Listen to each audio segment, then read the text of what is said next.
It's not very common anymore where a client says, no, this has to be someone from a sports organization. This has to be somebody who has worked for a team, because I think everybody has to be open-minded.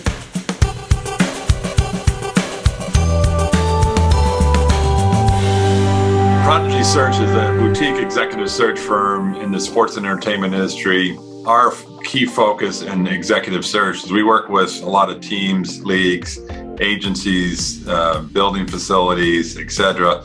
A lot, I'd say greater than 50%, probably closer to 70% of the roles we do are revenue generating side, whether that be sponsorship, partnership, premium, seating, general seating, etc. It's been an interesting 2 years, right? Within the specifics of arenas, stadiums, teams, facilities, can't do that remotely. Or if you do, you do it, hybridly, right?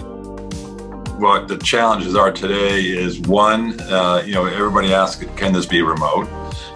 Because of what we've lived in over the last 2 years. Two, it's a very competitive marketplace. It's a candidate, buyer's market, so to speak. It's driven the compensation levels up and really created a bidding war, so to speak. So it's a real challenge, but I think to the benefit of the candidates, to the benefit of the organizations, diversity and diversity recruitment, diversity hiring is, are one of our key core values and really our mantras on a day-to-day basis.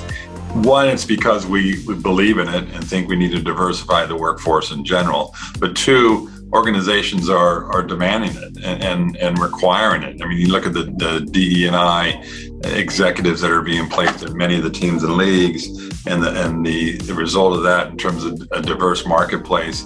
And it includes, gender, ethnicity, people of color, people with disabilities. It's challenged recruiters like us. It's challenged hiring executives within organizations to really look wide and deep. And I think it's the benefit of our world, our society, which is probably where we should have been years ago.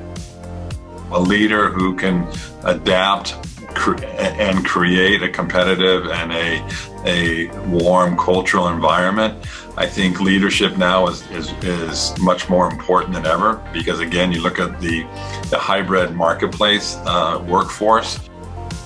What are the skill sets that best make up one of the senior executives, whether it be a president, CEO, a CMO?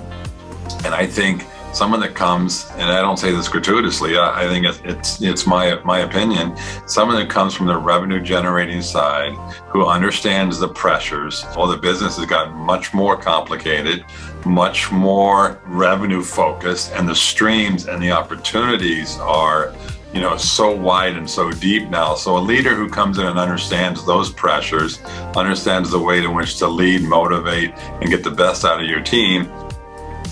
I will often say that I don't think it has to be someone that has been selling suites or premium. I think it's someone who understands the nuances, the complexities, the sales approach to generating dollars within a premium category or a premium product.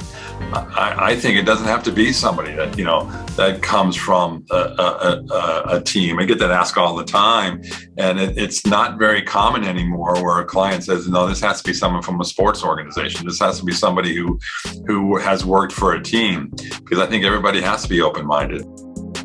I would encourage everybody to network.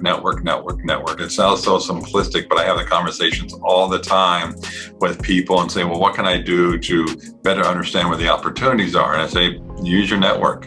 I mean, yes, it takes time to build it and create it and nurture it, but without, it's a small business as much as it's a multi-billion-dollar business. We all know, because we all live in it, with all the members of ALSD and all the members who take advantage of all the great services you have. There's people you meet, people you'll meet in New York at your conference in July.